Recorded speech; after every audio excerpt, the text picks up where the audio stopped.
In this video, we will discuss about supervised learning. We are going to start first by defining machine learning, then establishing when you should apply a machine learning approach versus a regular approach, and which kind of algorithms are suitable for a specific problem.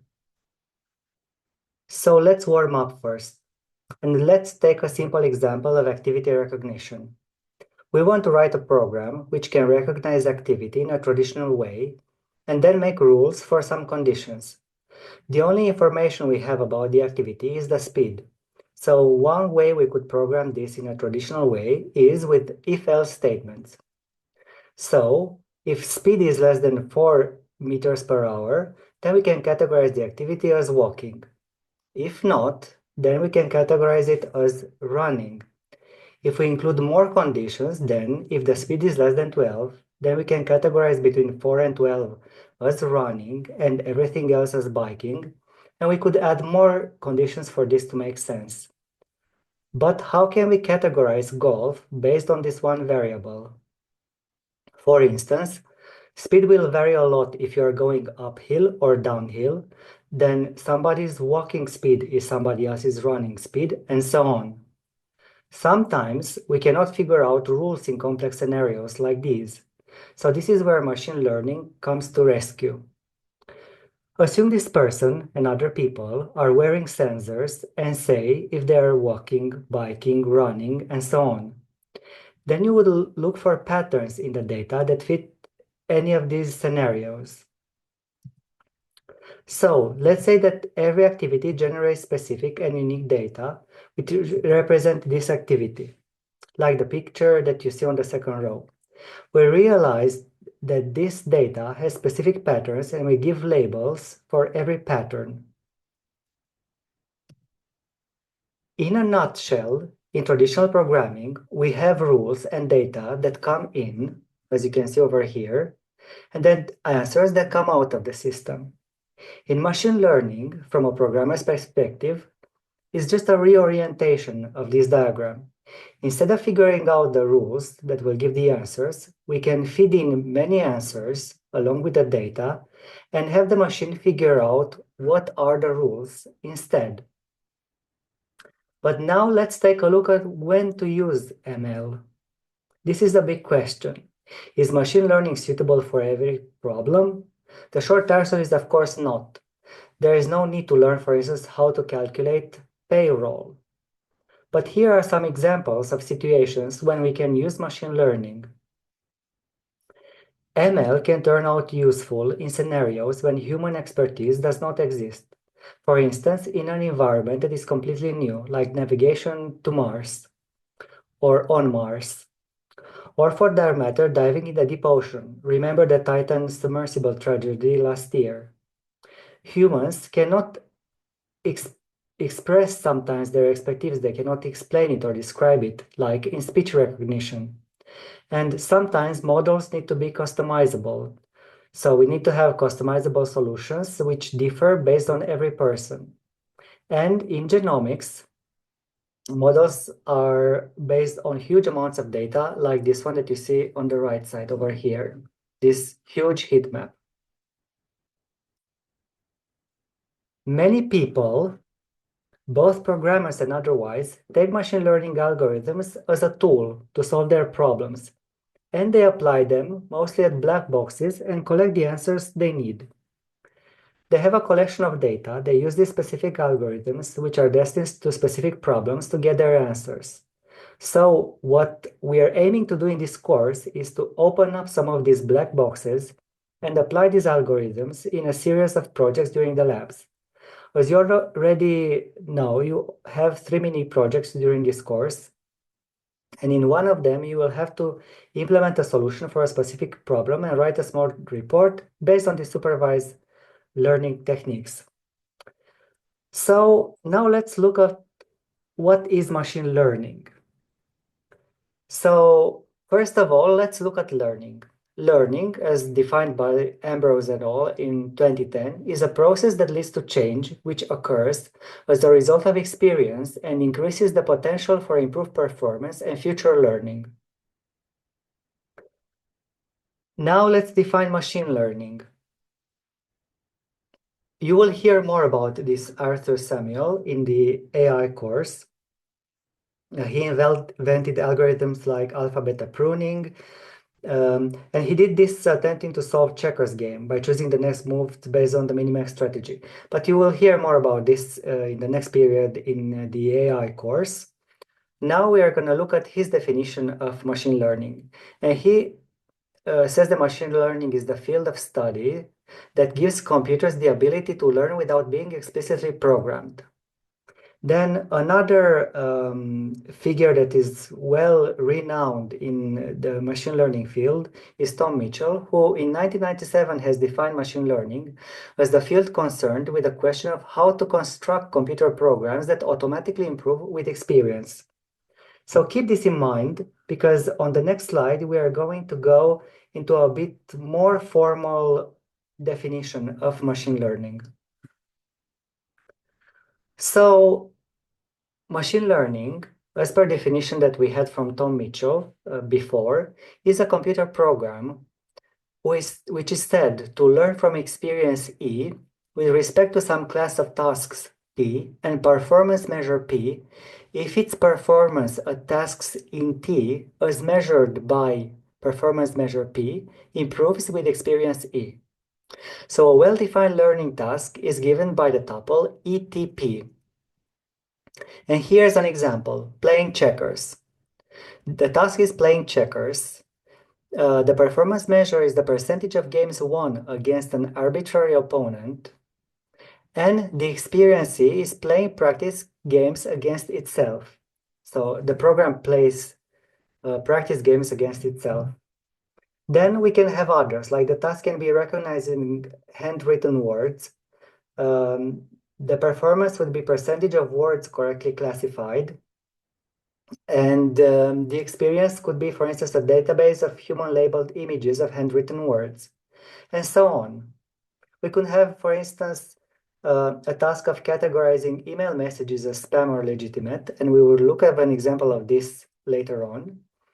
For this task with emails, we would have the performance measure as the percentage of email messages correctly classified, and then the experience would be the database of emails, some of them with human given labels. There are different types of machine learning. Let's look at the first one. So the first one is supervised learning. And in supervised learning, you input training data and a desired output value or an annotation to train a model. Ideally, the algorithm correctly determines the output values for unseen instances. An example here would be to detect the face given annotated images. So to recap, in supervised learning, you are given the training data and desired outputs as labels. Then the next one is unsupervised learning. In unsupervised learning, the algorithm learns patterns exclusively from unlabeled data. Some example here is group news by topic. For instance, in Google News or Yahoo News, they all have news groups by topic on their websites. So in unsupervised learning, to recap, you are giving the training data without the desired outputs. Then the third type is reinforcement learning. And here you have an agent that takes actions in an environment in order to maximize the notion of a reward, which accumulates over time. So this is why it's called a cumulative reward. An example here would be a robot learning to walk, for instance, or to fly, or to play chess, and so on, and many, many other examples. So to recap, in reinforcement learning, you are given rewards from sequences of actions. And then the last one, in semi-supervised learning, on the other hand, you are given training data and only a few desired outputs. But today, the main topic is supervised learning, so let's delve into that. So in supervised learning, the training data you feed to the ML model includes the desired solutions called labels. So our data in this rudimentary example comes with 4 types of labels. So the labels are these ones: a rectangle, a circle, a triangle, or a hexagon. These are the classes that we're able to predict in the future based on the model that we're building. So if we input new data to the model after we train it, it will predict one or more of these labels. So what is the workflow here? We collect a set of examples, data and labels, as you see over here, which is our training set. Then we test it on new data, and then it will be able, hopefully, to predict a new instance with a specific accuracy after it was trained on that training set. And a classic example here of supervised learning, classic use case is image classification, for instance. So an algorithm can tell you if it is trained whether an image contains a specific class or multiple classes. In this specific example here, an algorithm would be deemed to determine whether there is or there isn't a boat in the image. As you can see over here, there is a boat in this image. All right. So now that we have this kind of a general idea of what supervised learning is, let's look a bit more closely into it. Let's formalize it a bit. So the goal here is to make predictions from data, right? So the training data is represented by pairs of inputs, X and Y, where X is an input instance and is from this D-dimensional space, and Y is its label. So dataset D contains n data points, so x1, y1, xn, yn. From this space, this d-dimensional space Cartesian product with C. And xi is called a feature vector. Each one of it has d dimensions and is a feature which describes the ith sample. So this is over here. This is the d-dimensional space we talked about. Then yi is the label of the ith sample, and c is the label space. Another important thing to remember here for supervised learning is that data points are drawn from distribution P, and they are independent and identically distributed. What does this mean? So a collection of random variables is independent and identically distributed if each random variable has the same probability distribution as the others, and all of them are mutually independent. This is important to remember because you need to know in the future if you can apply supervised learning to different use cases. So you need to remember these things. Of course, you don't need to memorize it, but you need to remember that there are conditions that you have to check before you apply an algorithm. And this is really in all algorithms in general, in all models that we build in general, we are making some assumptions. So it's good that you check those assumptions before you apply the model or the algorithm and so on. But now let's look into some examples after this more theoretical part. So let's look now at different feature vectors, right? So for example, we have patient data in a hospital. So we would have for each patient I, so we have this xi. The I is the number of features, like for instance, the age of the ith patient in years, or the height of the patient I in centimeters, or so on. Now, if we have a collection of images, this is a little bit different. Typically, the features in images represent pixel values. So we have channels for red, green, blue, and so on. So if we calculate the feature space here, for instance, for a camera of 7 megapixels, then we would have, based on this type of channels, 21 million features. So you recall I was saying earlier in previous videos that images are high-dimensional data. Well, this is high-dimensional data. And now let's look at the label space.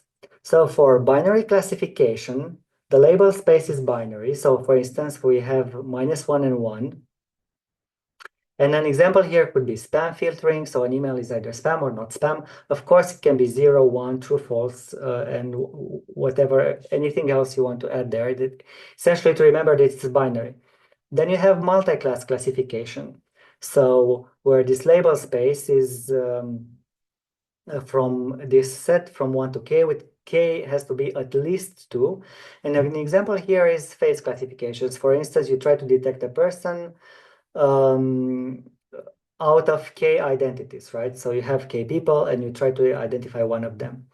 And then if the label spaces are, then this is a regression. It's not classification anymore. And this is continuous and predicts, for instance, as an example, future temperature or the height of a person or so on. All right. So as I've already mentioned a little bit, I'm not sure if you figured it out. Probably most of you did. There are two types of algorithms here that we were going to look at. So regression and classification, these two big categories. But now let's look at regression. So what regression does formally, so given this, this set, we're trying to learn a function f that predicts y given the x. And y is real value. This is what's important to remember. This is what makes it a regression. But to come back to a more concrete example again, let's look at this graph on the right. So we have on the x-axis the years, so from 1970 until 2020. And then on the y-axis, we have the September Arctic sea ice extent. So we have this data set. And then what we would like to do is to fit a straight line to it, much like this red line that you see over here, right? So then you can estimate the ice extent on one specific year. So if you go to, let's say, 1980, and then you check the ice extent, it's this one over here, right? This is simple. But fitting a straight line to the data is one of the simplest learning algorithms that you can do. Maybe it's not the best option that you can do. Maybe you want to fit a quadratic function like the green line. And of course, you can fit many other curves to this. So what regression really means, what I want you to remember is that the value y you're trying to predict is continuous. And that's in contrast to the next one, which is discrete, which brings us to the following class of supervised algorithms. And the following class is classification. So now if you look at this other graph on the right, this graph, so the image you have here is a dataset for breast cancer where you have the tumor size. And based on that, the algorithm can figure out if the tumor is benign or malignant. So here, if you overimpose these two data sets, essentially one on top of the other, sorry, not data sets, but labels, those two lines. In this way, you build up a very simple classifier, but with a lot of data, and this can turn out to be not so bad, especially if you have a lot of data, then it can really turn out to be an okay classifier. Also, if you have multiple cancer types, for instance, it is still a classification problem. So it doesn't have to be just one. And now if that you saw these two big categories, let's look into some models which are from these two categories that we talked about. And the first one, and probably the simplest, and that people use all the time for benchmarking and just to check if they have usually this kind of real y, then they employ this a lot of the time. So this is the linear regression model. A linear regression model describes essentially the relationship between variable y, which is called a dependent variable, and one or more independent variables x. So these are the independent variables. The dependent variable y, this is also called the response variable, and the independent variables are also called explanatory or predictor variables. So for linear regression, what we want to find essentially is a linear function to explain the data. So the best line to explain the data. And the equation of the best line is this one. Yi is beta 0 plus beta 1 xi plus epsilon I, right?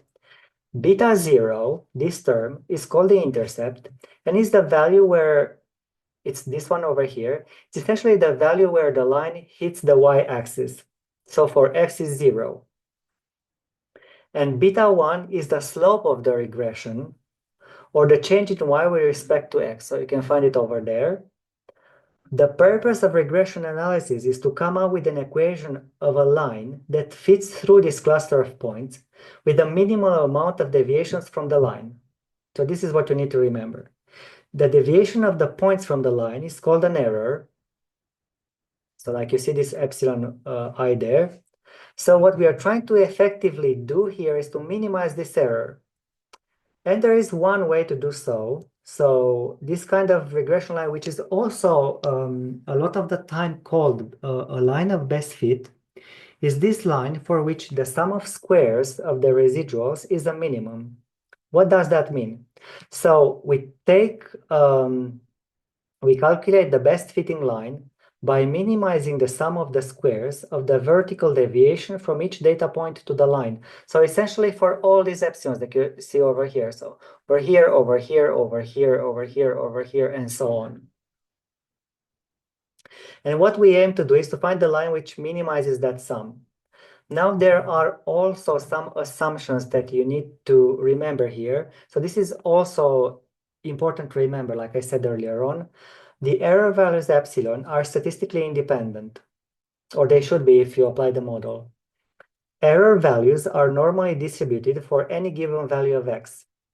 The probability distribution of the errors is normal. The probability distribution of the errors has constant variance. And you have to remember this because it's a linear regression. This is easy to remember. Is the underlying relationship between the x variable and the y variable is linear. An example here would be, for instance, to predict a person's height in inches from their weight in pounds at birth. And actually in Finland, they do this with babies at birth. So they calculate the height and the weight at birth, and then they can predict when they're adults which height they will be, for instance. And this proves to be very, very accurate, it seems. Now let's look at another. So this was regression. Now we're going to look at an algorithm which is actually from the second type of algorithms that we talked about today. So you remember we were talking about regression and classification. So this is a classification algorithm. The first method we're going to look at is today is called the naive Bayes. And here on the right, you can see this classifier that has divided the data points in three different classes, right? You have the blues, the reds, and the yellows. So three classes, but how does this work? How do we get there? So let's start with a reminder of basic probability theory. I hope you don't mind me for doing this, but we really need to understand the basics. So if you have two events, right, A and B, so if they occur together, the probability of A and B occurring together is the probability of A given that B occurs multiplied by the probability of B. And because this product is commutative, then the probability of A and B is also the same as the probability of B and A. And we rewrite the probability of B and A here as the probability of B given A multiplied by the probability of A. And then from this second equality, we come up with this formula, which is essentially the Bayes theorem, which says that the posterior probability, so the probability of B given A, is the conditional probability, the probability of A given B, this is also called a likelihood, multiplied by the probability of B, which is also called a prior, so what you know before that is happening, and the probability of A, which a lot of the time is a constant. So an example here would be, for instance, assessing the diagnostic probability based on this kind of idea of cause and effect. So the probability of cause given an effect is the probability of an effect given the cause multiplied by the probability of cause and divided by the probability of the effect. So for instance, imagine that somebody has, let's say, meningitis, right? And a common symptom of meningitis is stiff neck, right? So the cause is the meningitis and the effect is the stiff neck. So what we're trying here to find out would be the probability of having meningitis given that you have a stiff neck, right? So that would be the probability of having a stiff neck given that you have meningitis. So what's that probability? It's usually given. Then multiplied by the probability of having meningitis. So how many people usually get statistically from the population meningitis, right? Over the probability of the effect, which would be the probability of having a stiff neck, again, in general from the population. So now that we understood a little bit this Bayes theorem, how we can apply this for classification. So you remember in classification, in supervised learning, we have labels for features, right? So if we substitute this cause and effect by labels and features, then we would have this kind of equations. So the probability of a label given a specific feature would be the probability of a feature given that label, multiply the probability of that specific instance to have the label over the probability of the feature. And now that we have this kind of a basics, let's look at a bit of a more formal definition of this.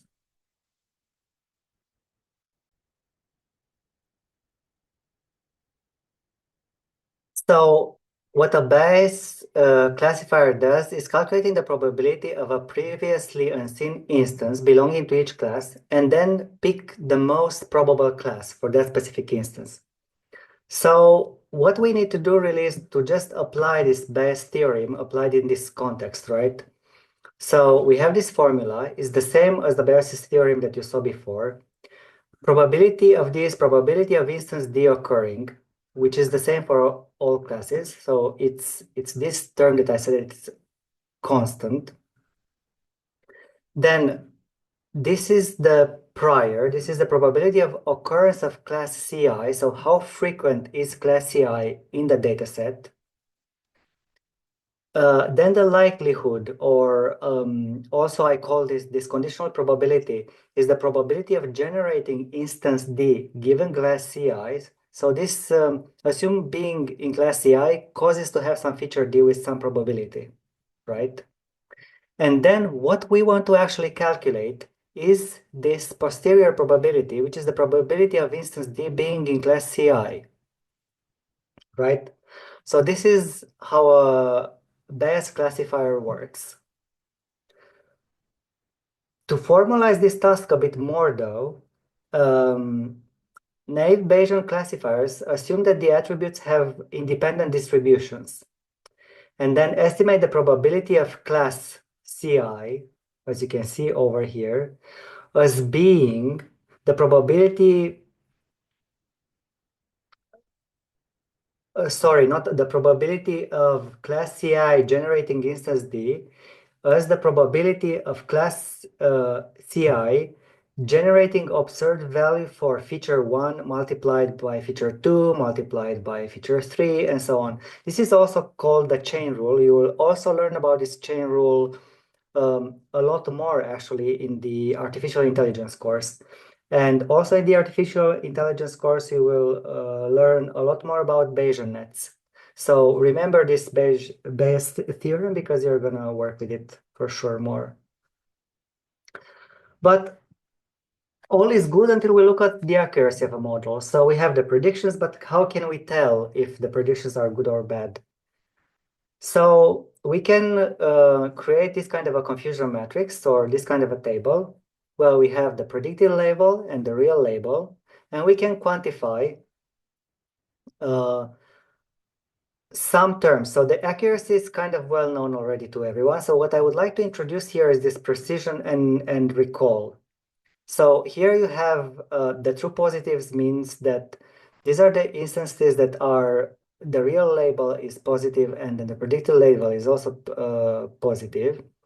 Then we have the false positives where the real label is actually negative, but they're predicted as positive. Then we have the false negative where the real label is positive, but they're predicted as negative. And the true negative where the real label is negative and the predicted label is also negative. So now if we look at precision, precision refers to the percentage of correctly predictive positive instances out of all the instances the model labeled as positive. So it is calculated by dividing the number of true positives, so this one, by the total number of true positives plus false positives. So it is essentially this one, true positives over true positives, false positives, so all the positives in terms of prediction. Here in terms of prediction, and here there are the true ones. So this is one way to remember. This one over both of them together. And then the recall. This is called also sensitivity. And this is the percentage of actual positive instances that the model correctly identifies, divided by the total number of true positives plus false negatives.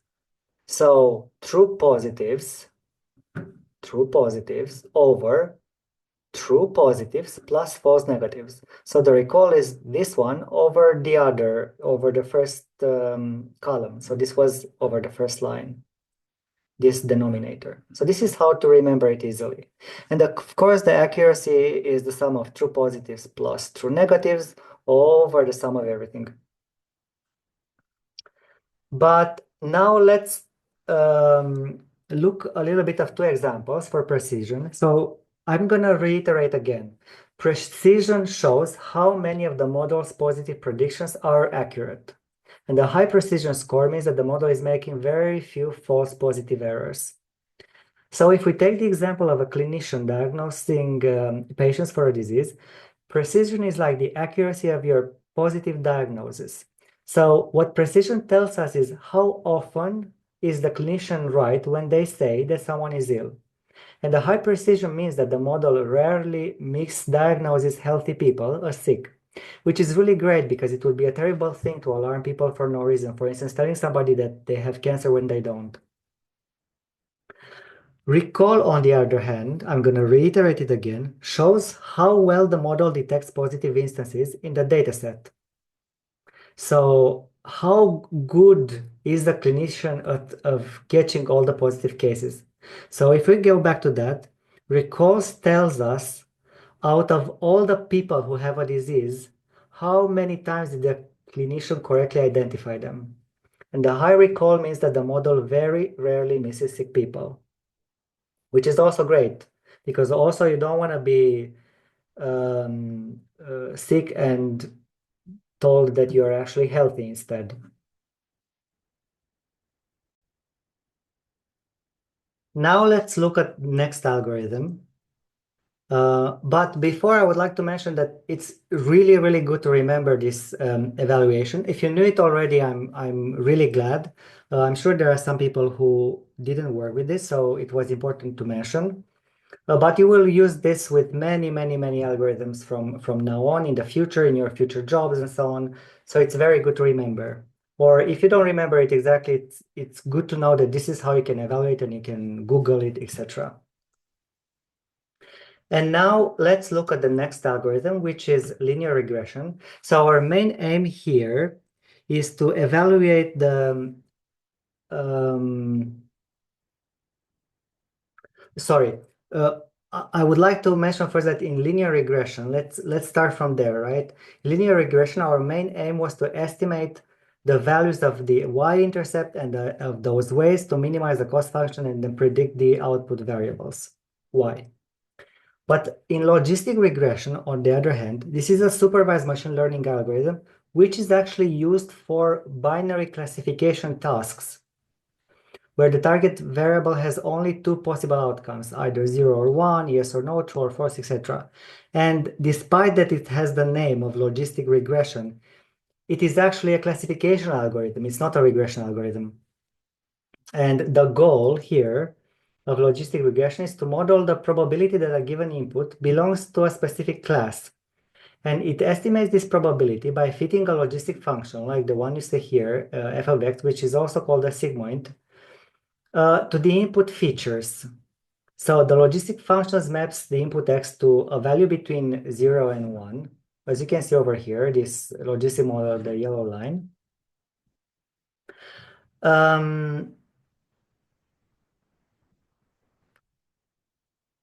For binary classification, if the estimated probability is greater or equal than a threshold, so we take a threshold here, usually it is 0.5, but you can define it based on the problem, then the instance is predicted to belong to a positive class, and if it's under the threshold, then it's in the negative class. Now, an important thing to remember is when to use this logistic regression.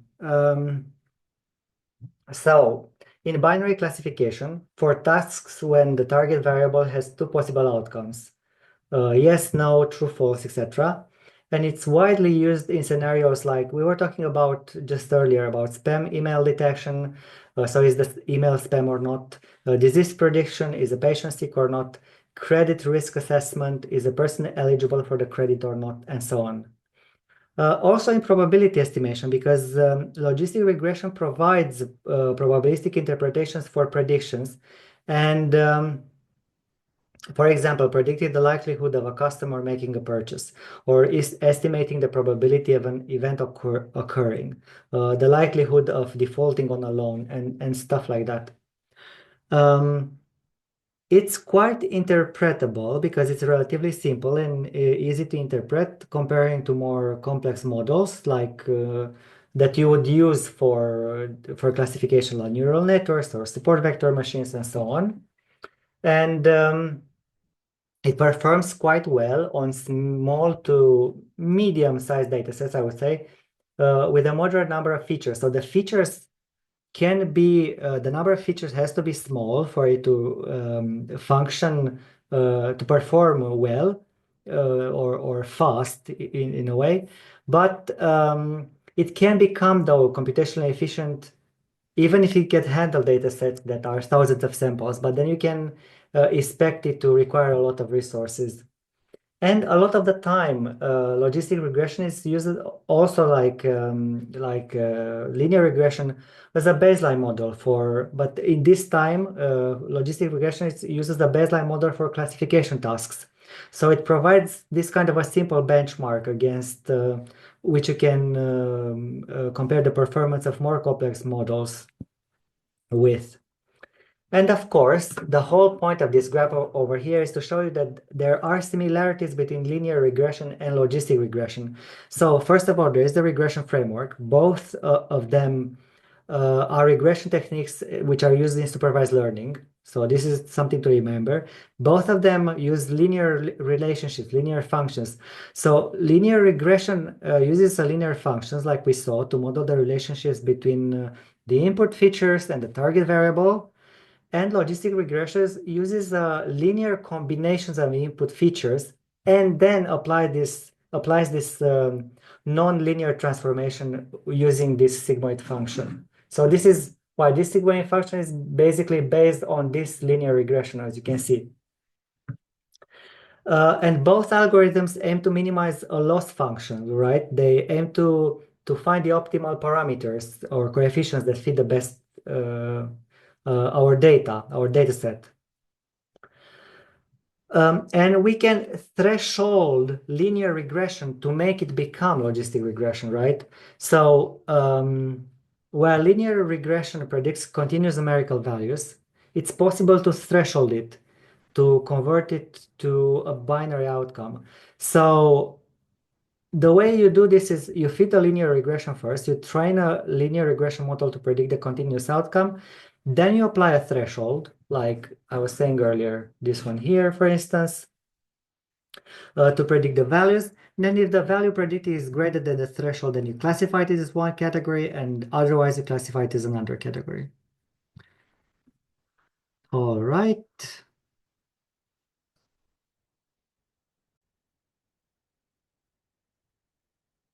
And next, we will look at support vector machines.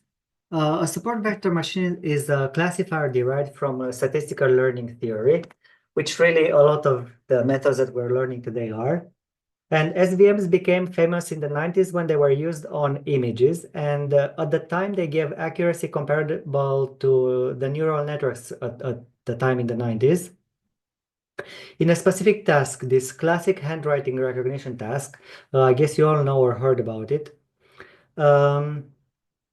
SVMs are still going strong though, and they are used, or some variations of them are used in object detection and recognition, in text recognition, biometrics, speech recognition, and so on. So this is how a linear classifier looks like. So what happens here is that you have data, that there are these two types of data. So you see the green dots and the blue dots. And what you would like to do is to classify this data, right? So what do you do? So in order to do this, you can have a hyperplane and another. So this was be one hyperplane, another hyperplane, or another hyperplane, right? But then you would have a point like this. And the question is, what do you do? How do you know which hyperplane is the best hyperplane? How do you choose it? And then based on that specific hyperplane, which category is this point part of, right? So this is what we're trying to answer with support vector machines. And then the way to go about this is to select the best hyperplane, like I said. But what does that mean? This, you heard like the best hyperplane, but what does it mean really? This means to choose the one that maximizes the separation or margin between the two classes. So we have these two classes, and this is the margin. So what we want to do is to maximize the separation. So the goal is to find a hyperplane that maximizes the distance to the nearest data point on each side. So on each side, whatever the nearest data point is, right? And when such hyperplane exists, it is called a maximum margin hyperplane. And the linear classifier it defines is referred to as the maximum margin classifier. You don't really need to remember the name as the maximum margin classifier, but just remember the idea because that's the most important thing. In more technical terms, a support vector machine constructs one or more of these hyperplanes in a high-dimensional space, can even be an infinite space sometimes, and can be used for classification, regression, or detecting outliers. We're going to talk about classification only right now. The idea is that the best separation is achieved by the hyperplane with the largest distance to the closest training point from any class. So, like I said earlier, right, the same idea. And generally, the larger the margin is, the lower the classifier generalization error is, which means that the better the model is, the less prone it is to overfitting. And the advantage of support vector machines are that they're effective in high dimensional spaces. They're still effective in cases where the number of dimensions is greater than the number of samples.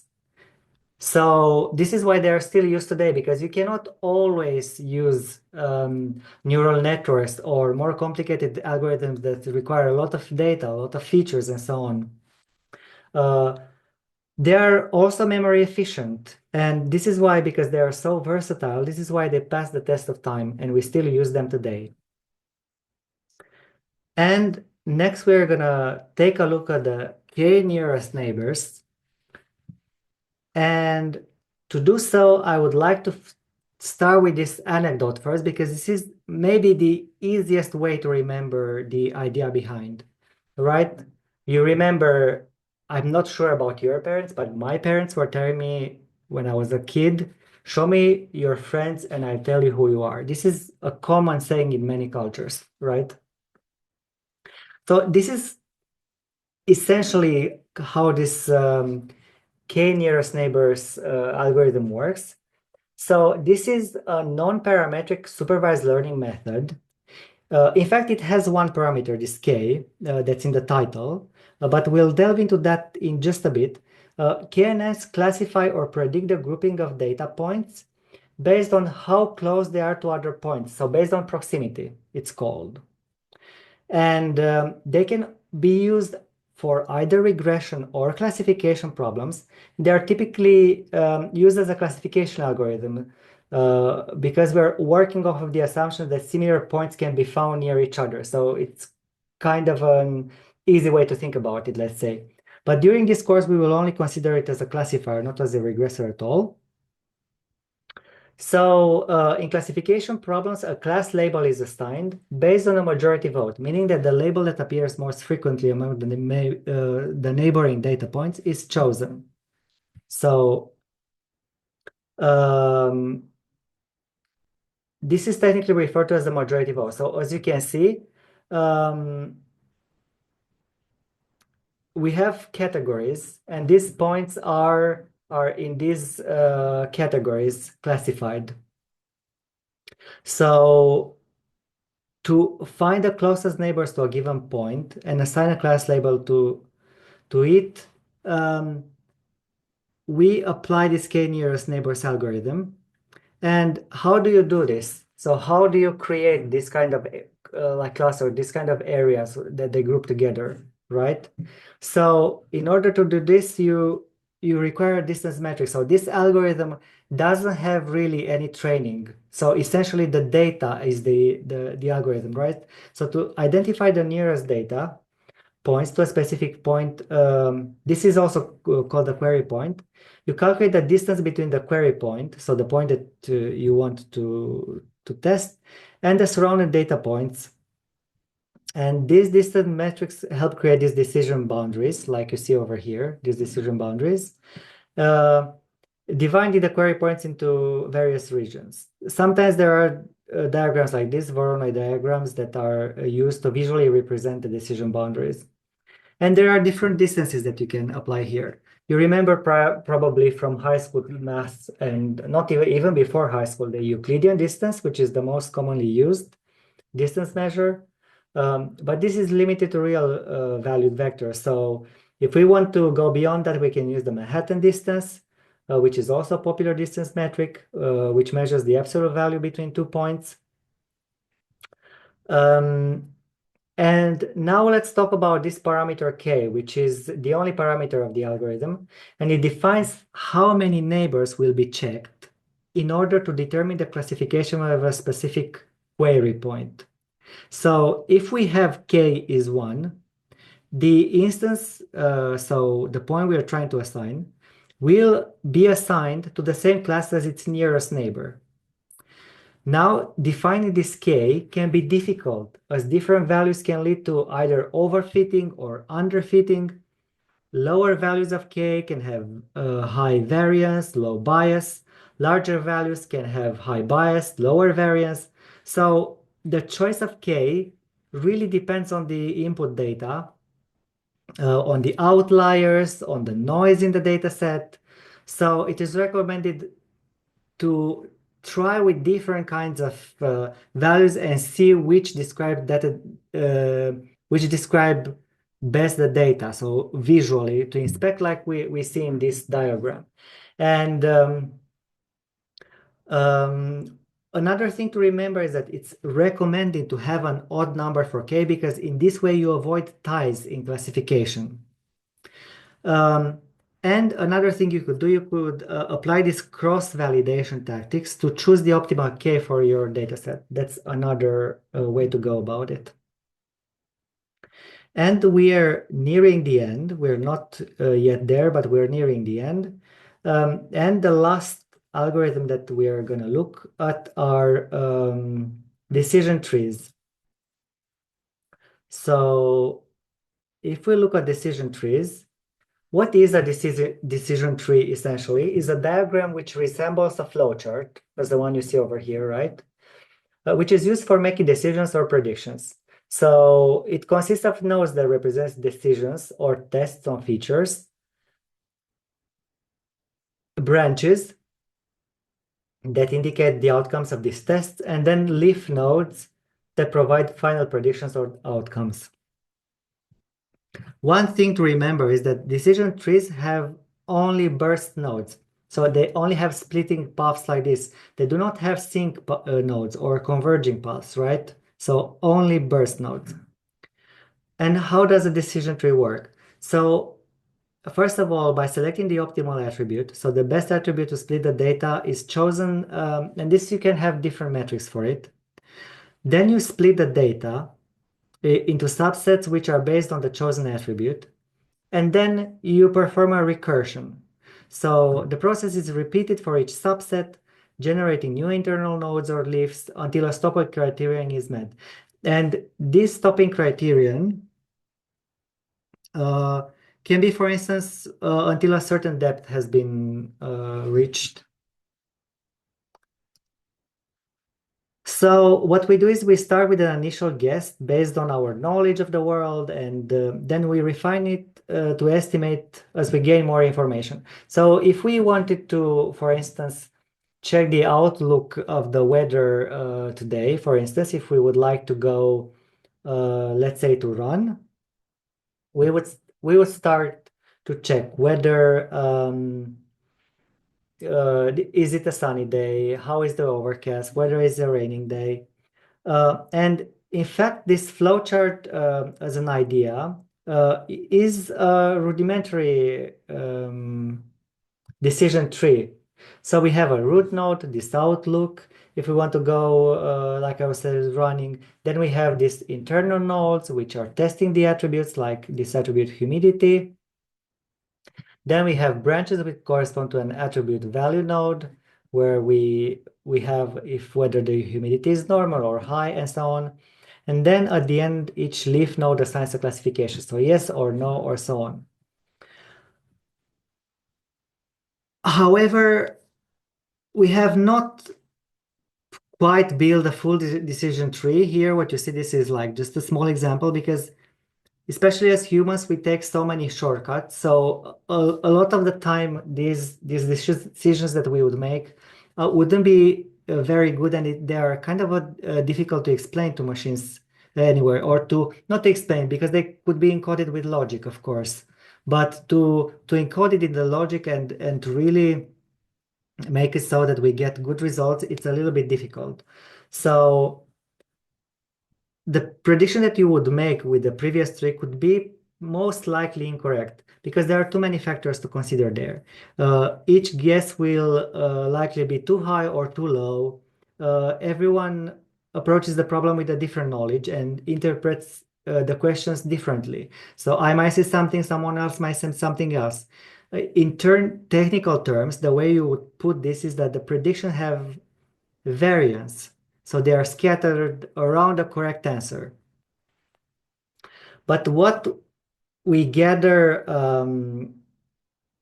from predictions, for instance, if we have many of these trees, so if we have hundreds or thousands of subjects which are predicting different combinations, and then we average between them. So this is how we create a random forest.